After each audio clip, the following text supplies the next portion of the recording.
이번에는 조금 정치적인 얘기로 시작해보려고 합니다. 윤석열 대통령은 최근 우크라이나 정부에 무기를 지원할 수 있다는 가능성을 내비쳤다가 미국의 지지를, 그리고 러시아의 강력한 반발을 낳았죠. 또 4월 19일에는 대만 문제를 언급했다가 중국이 매우 격한 반응을 보였습니다. 중국은 한국 대사를 초치했고 중국 언론들은 수교 이후 가장 최악의 발언이라면서 비판했어요. 물론 우리나라는 주권 국가고 외교 사안을 놓고 우리만의 목소리를 내는 것은 절대 잘못된 일이 아닙니다. 외교 문제는 고도의 정치적 판단이 필요한 일이기 때문에 제가 뭐라고 할 얘기는 아닐 수 있습니다. 하지만 경제적으로 과연 윤석열 정부의 노선이 우리나라의 국익에 부합하는가, 이 정도는 따져볼 수 있겠죠. 미국은 든든한 우방입니다. 피로 맺어진 동맹, 혈맹이죠.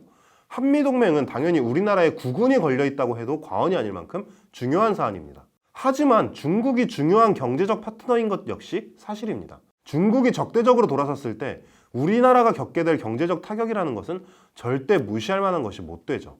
특히 우리나라가 현재 촉각을 곤두세우고 있는 것이 바로 히토류 문제입니다.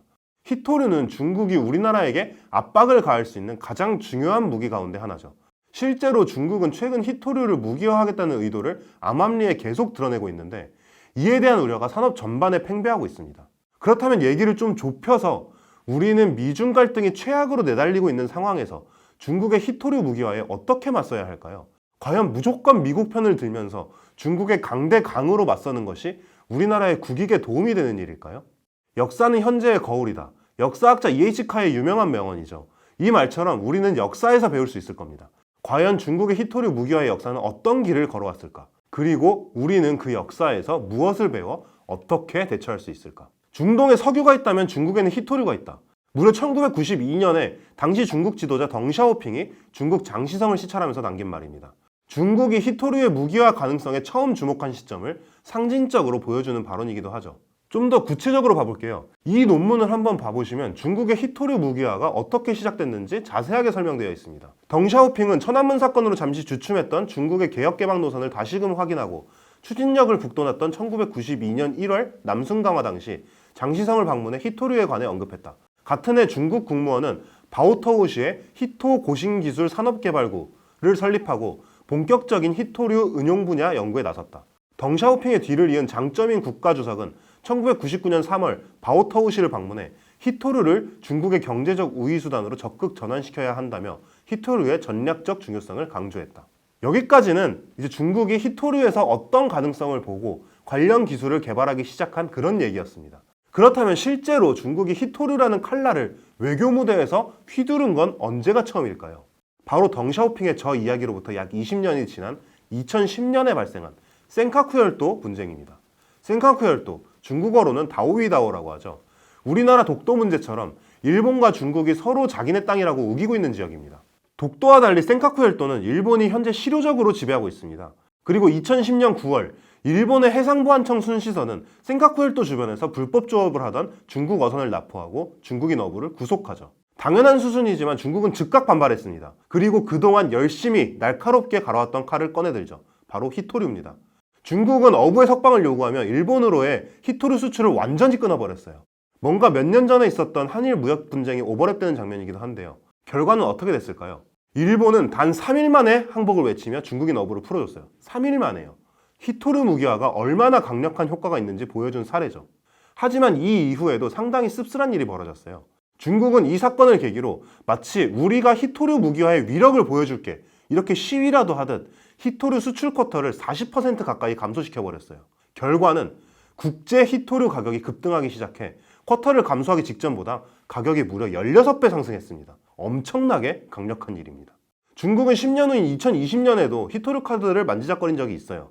2010년과 다르게 실제로 수출을 금지하는 사태까지 가지는 않았지만 미국이 화웨이 제재를 시작하자 중국은 즉시 수출 통제법을 만들어서 언제라도 히토류를 무기화할 수 있는 길을 열어놨어요. 수출 통제법, 이름만 들어도 뭔 말인지 알겠죠?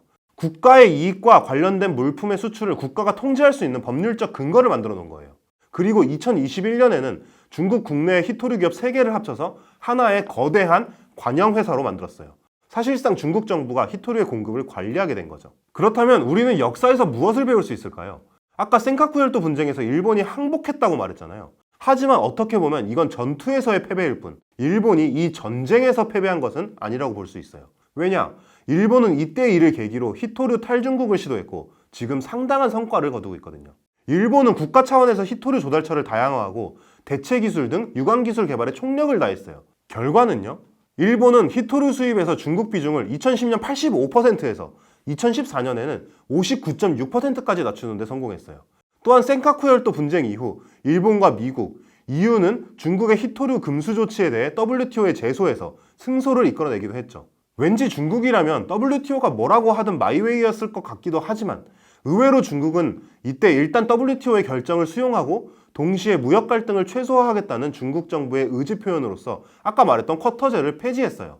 뭐 보여줄 만큼 보여줬다 뭐 이런 얘기일 수도 있지만 어쨌든 외교전이 성과를 거뒀다고 볼 수 있겠죠. 그렇다면 우리가 2010년의 사례에서 얻을 수 있는 시사점은 최대한 빨리 히토류 탈중국을 이뤄내고 외교전을 통해 중국을 압박해야 한다는 것일까요? 일본은 장기적으로는 히토류 탈중국이라는 목표를 어느 정도 이뤄냈지만 단기적으로는 명백하게 중국에게 허리를 굽혔어요. 어떻게 보면 굴욕적으로 보일지도 모르는 방법을 통해 장기적으로 실리를 취할 수 있는 시간을 얻어낸 셈이죠. 이는 우리나라에 시사하는 바가 매우 커요. 왜냐? 탈중국에는 시간이 필요하거든요. 기술적으로든 공급망적으로든. 2019년을 생각해 보자고요. 2019년 한일 무역 분쟁은 분명히 우리나라가 일본에서 반도체 소재 장비 부품 독립을 이뤄내는 결과를 불러왔어요. 하지만 짧은 시간 우리나라 반도체 기업들이 분명히 피해를 보기도 했죠.